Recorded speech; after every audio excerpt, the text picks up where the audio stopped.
Hey everybody, welcome back to the channel, Sabaton Army. We got another deep dive for you today. We're going to be checking out the Winged Hussars. We're going to be doing the lyric video, the live performance from Warsaw, and then we're going to check out the Sabaton History on the back end to get the full story behind the song. So I know y'all like these deep dive videos. I'm going to keep on doing them because I enjoy learning everything about all these songs, and I appreciate y'all. All the comments below have been really good, and I appreciate all the new subscribers from Sabaton. I appreciate you guys very much. Channel's been growing steadily, and everything's thanks to you guys out there making it happen on your end. So thank you very much. If you like these type of videos, give me a like down below. If you're not already subscribed to the channel, come on in and join the family. Hit that red button down below. It'll turn gray, let you know you now subscribe to the channel. You'll get to see all the new content when it pops up. So without further ado, let's jump into Winged Hussars. When the Winged Hussars arrived.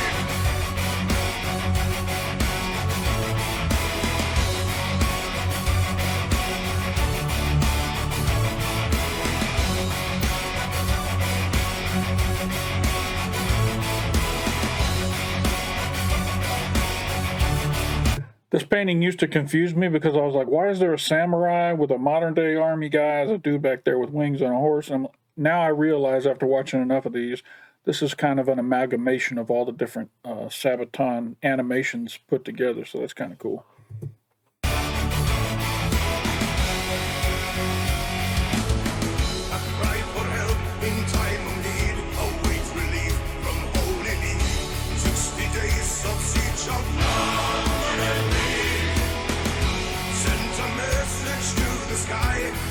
Soldiers left to die. Will they hold the wall, or will the city fall? Dedication, dedication. They'll number 15 to 1. And the battle's begun, and the Winged Hussars arrive. Coming down the mountainside. And the Winged Hussars arrive.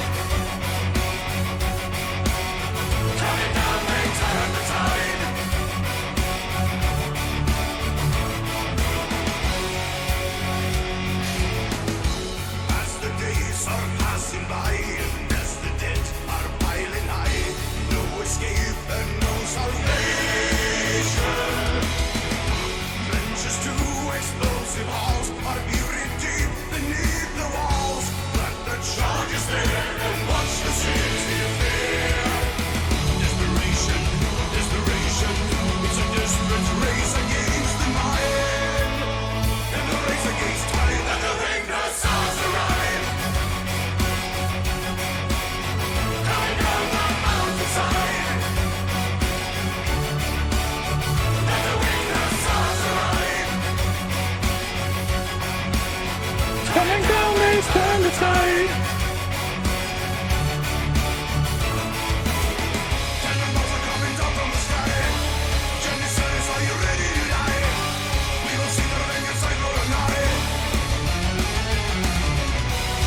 You'll be stuck up on the steps of our gate. On this day you're only facing your hate. But before the sun comes sealing your fate.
Yes. All right, this song was cool. I kind of want to go back real quick. I got to go back a little further, sorry. This right here. Storm clouds, fire and steel, death from above, make their enemies kneel, shining armor and wings, death from above, it's an army of kings. Very cool. I love when they were layering the lyrics on top of each other like that. That's a very cool effect. And the hook for this song is very good. I'm sure this crowd in Warsaw is going to eat it up here on this live version. All right. Let's go ahead and check out the live from Warsaw. We're gonna play you one extra song that nobody else on this tour gets. And you know why? Because you're Poland! And the Winged Hussars Arrived!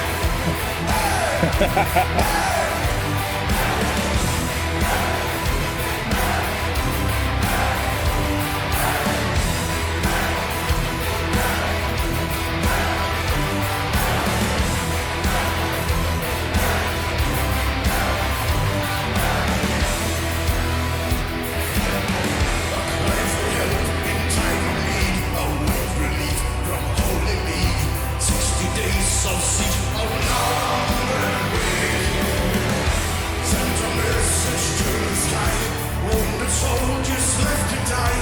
Will they hold the wall or will the centuries fall? Dedication,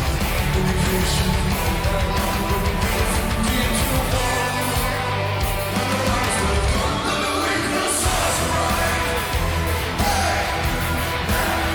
Coming down the mountainside.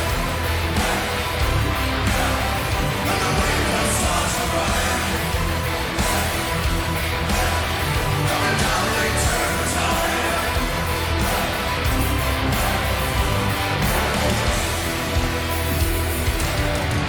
As the days are passing by, and as the dead are piling high, no escape and no salvation. Trenches to explosive house are buried deep beneath the walls, and the charges there and Russians seem to fear. Desperation, it's a desperate race against the lion. The race against time and the Winged Hussars arrive. Coming down the mountainside. And the Winged Hussars arrive. Coming down the tide.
All right, that live was pretty great.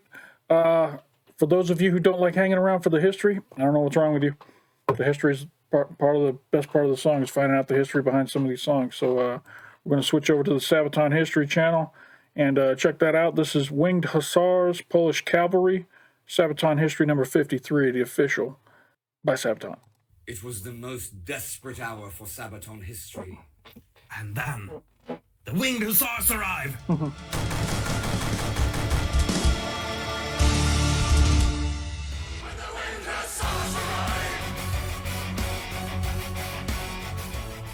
Contemporary spectators of the late 16th century wholeheartedly agreed that they had never seen such fine cavalry before, nor could they indeed compare such splendor to anything else in Europe at the time. On magnificent parade grounds, the Polish kings displayed the grandeur of their hussars. Clad in highly decorated Karacena armor, with saddles and reins embroidered in gold and precious stones, they rode the finest breeds of horses, donning costumes made of the skins of tigers, leopards, and wolves. They held long lances with large colorful pennants at the tips, and to top it all off, an awe-inspiring pair of wings that arched from the end of their saddles over their heads, fluttered proudly in the wind. It is no wonder that so many romantic tales and a wide array of both true and fictitious legends had been spread around the courts of Europe of these men. The character of the Polish Winged Hussars was in fact a complex hybrid of Western and Eastern culture, coming from the Polish-Lithuanian Commonwealth, geographically the largest country in Europe at the time. Originating in the heavily armored knights of the region in medieval times, they incorporated influences from Russia, the Byzantine Empire, and Mongol cavalry initially, and later from the Balkans and the Ottoman Empire. The influence from Serbian and Hungarian refugees settling there in the wake of the expanding Ottoman Empire began strongly influencing Polish cavalry in the 16th century.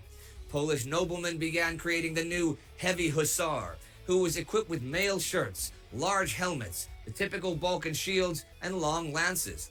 The Transylvanian king Stefan Batory further standardized the hussars, ordering them to drop the shield in favor of a thick breastplate. The new heavy hussars indeed became units with which to be reckoned. On the battlefield against the Habsburgs, Moldovans, Muscovites, and Swedes, Polish hussars achieved great triumphs over their enemies. However, by the 17th century, the Winged Hussars seemed to be more a product of a bygone age. Most European nations began abandoning the heavy lancers in favor of pike and firearm formations and a mix of various cavalry units. The experience of the 30 Years' War showed that a new era of massed firepower, like the Swedish brigades of Gustav Adolf, easily countered the direct charge of the Lancers. Was this the end of the Polish Winged Hussars?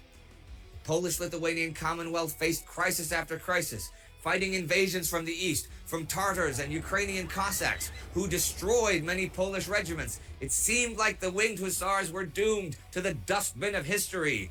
Crown Hetman and later King John III Sobieski, however, thought differently.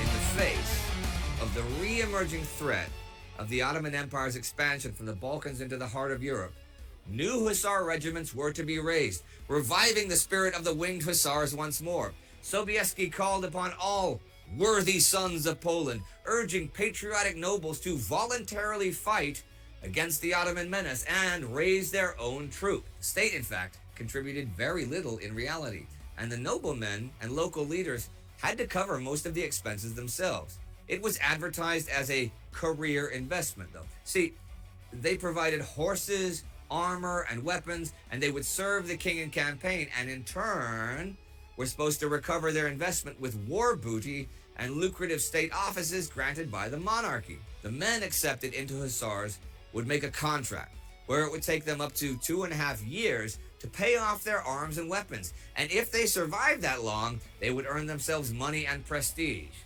It was a complex, flawed system, but for the time it worked.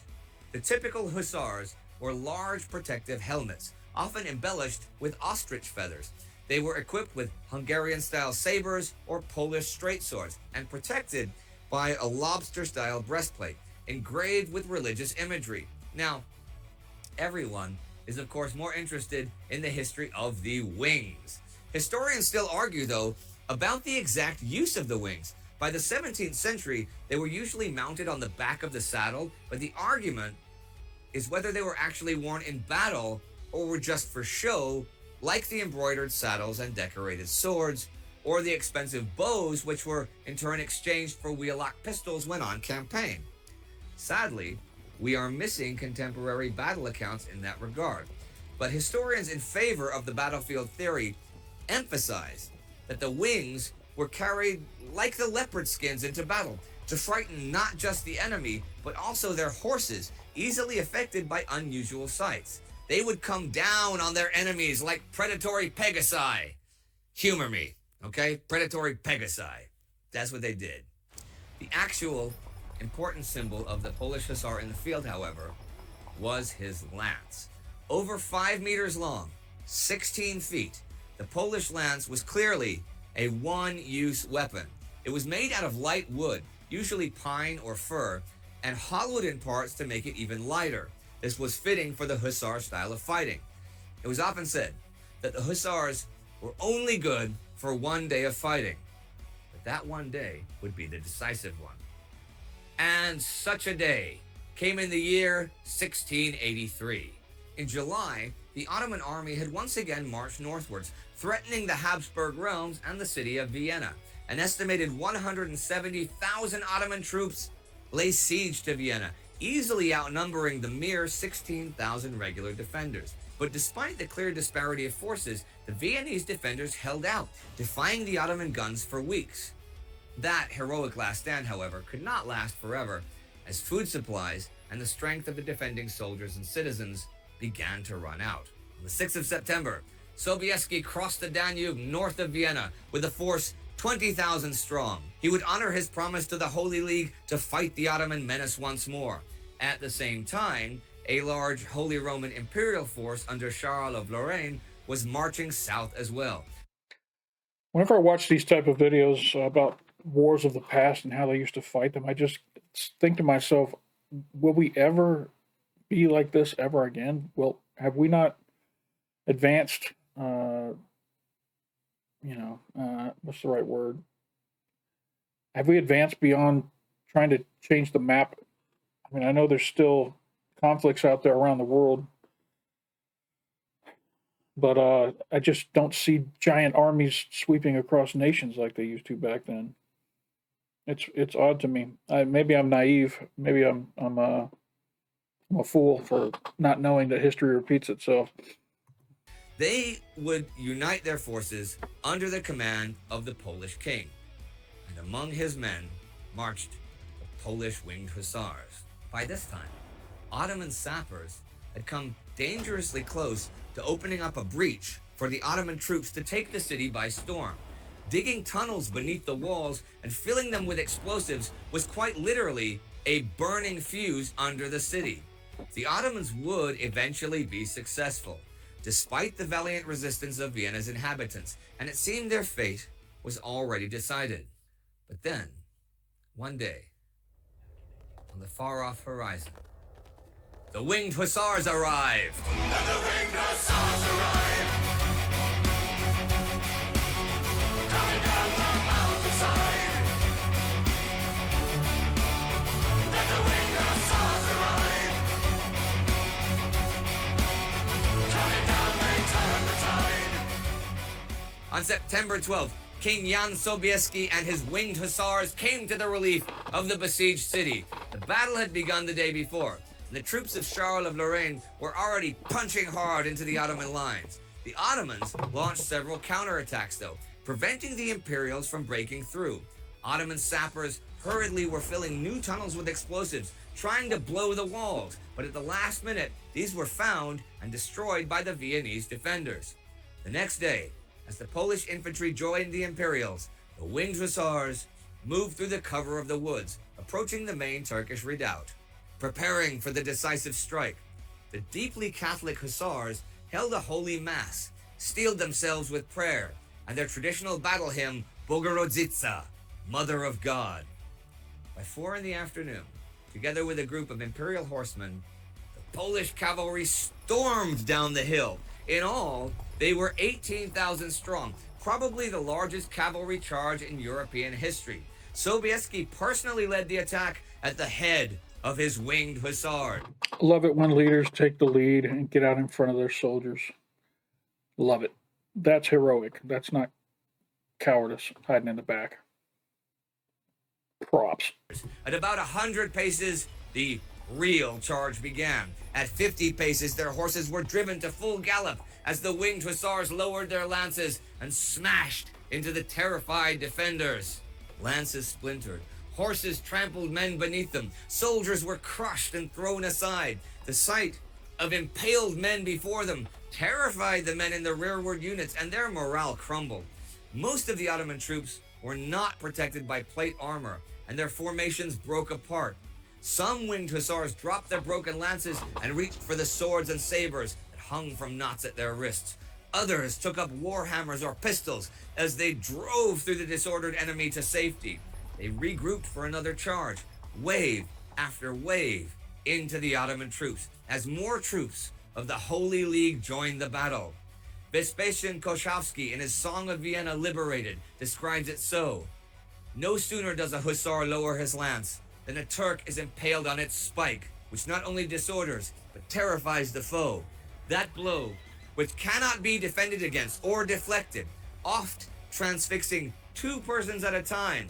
Others flee in eager haste from such sight, like flies in a frenzy." After their decisive victory in the Battle of Vienna, the fame of the Polish Hussars grew once more throughout Europe. The Holy Roman Emperor personally invited them to his court for a demonstration of their skills, and the Russian Tsar raised his own 1,000-strong Hussar army under a Polish renegade.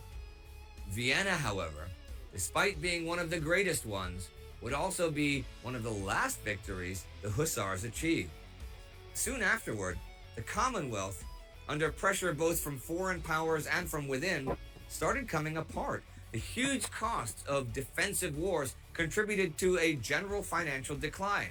There were rebellions, and it was hard to really afford the expensive Hussars anymore.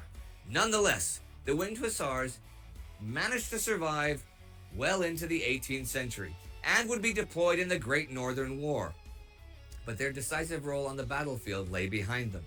Their imagery, however, survived, and especially in the 19th century, began to re-emerge as a symbol of Polish pride and identity, remembering them from a time when indeed no finer cavalry than the Polish Winged Hussars roamed the battlefields of Europe.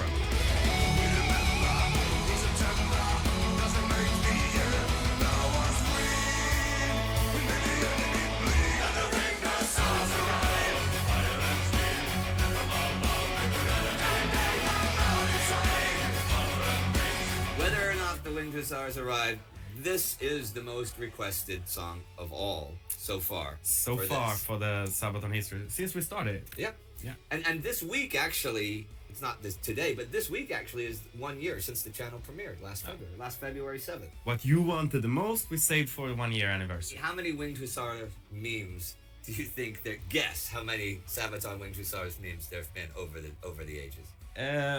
Ages. There's a lot of Sabaton memes about this because it's so easy. Like, you can do whatever. Like, you say, I was just out walking my dog. And then the Winged Hussars arrived! So there's always opportunity. So easy. Like, you can do whatever. Like, you say, I was just out walking. I've got a corgi here at the house, and this just cracked me up when I saw it. My dog. And then the Winged Hussars arrive! So there's always opportunity for the Winged Hussars to arrive in your life. Do you know how the meme started, or how? I think it's just because of the song. Yeah. I mean, we were like, when we were working on writing the song and the lyric. It's a pity you can't post pictures in the comments section for YouTube. I'd love to see some of your favorite Winged Hussar memes. Maybe post a link to somewhere where I can go to look at them. We had this. Da, da, da, da, da, da, da. You know, it's like, that is so clear for. Then the Winged Hussars arrived, and it was just when we wrote it, was like, damn, this is so perfect. This is the catchiest moment of the album. You know, it's interesting because we're filming this just after the Sabaton cruise, so this is still 2019 when we're filming this, and you're seeing this in the future. I like that you did two completely different sets. So that was really cool. That's really something for the fans. I mean, on the Sabaton cruise, we always try to do something special because we don't have any big stages there. Yeah. We can't use any pyrotechnical effects or anything because it's a ship. It's a quite small stage and very intimate with the people that are fortunate enough to get a ticket in time because they sell out instantly. But when you were on the ship and everything goes to hell. I had no idea they did a cruise. That's cool. And they did 2 different sets for the performances. Nice. Yeah. Then the Winged Hussars. They did. They totally arrived. And it scared the crap out of us because suddenly 18,000 guys on horses turned up and we're on a boat. So, whoa, boy. They be everywhere. Yeah. And that's going to be a new meme when the 18,000 Winged Hussars arrive and we're on a boat. The Sabaton cruise. I took the Sabaton cruise. Like, Hussars, party of 18,000, your table's ready. Hussars. Nope, the Winged Hussars have not yet arrived. But they will. See what I did there? All right, this was pretty funny episode, but it is a great song and it's a great story. Yeah. And the meme's brilliant. It is a great meme. Too. Yeah, the memes have created the legend of the song now.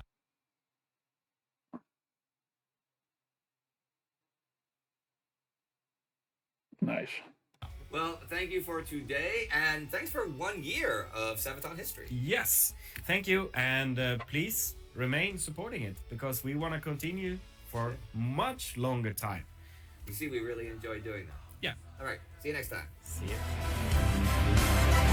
The Winged Hussars arrived. Coming down the mountainside.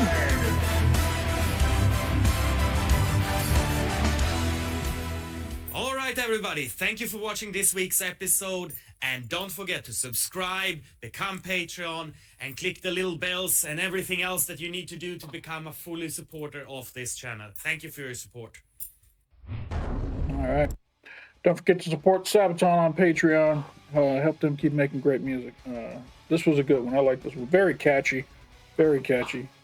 Then the Winged Hussars arrived. Yeah, I'd love to see some memes. I don't know how we could do that through YouTube, but I don't know. Maybe you can tack them onto the my Patreon channel. Go over there and post over there on Patreon. All right, that's it for this video. If you guys liked it, give me a like down below. If you want to continue to follow my channel, there's a subscribe button down below here. It's red. If you click on it, it'll turn gray, and then you'll know you're subscribed. And if you're willing to support the channel financially, I appreciate that. Down in the description, there's a link to my my Patreon channel, and then up in the corner over here, you'll see a little quick shoot over to the Patreon as well. That's it for this episode, Winged Hussars. I felt bad because I didn't really pause that much during the history lesson, but it was just so intriguing. I didn't have many things to comment on. It was very good. And now if anyone ever mentions the Winged Hussars, I'll be able to jump in and go, I know who that is. I know all about the Winged Hussars. So that's the cool thing about Sabaton, is they really make us all smarter as we enjoy great music. So appreciate y'all stopping by today, and don't forget to come on back.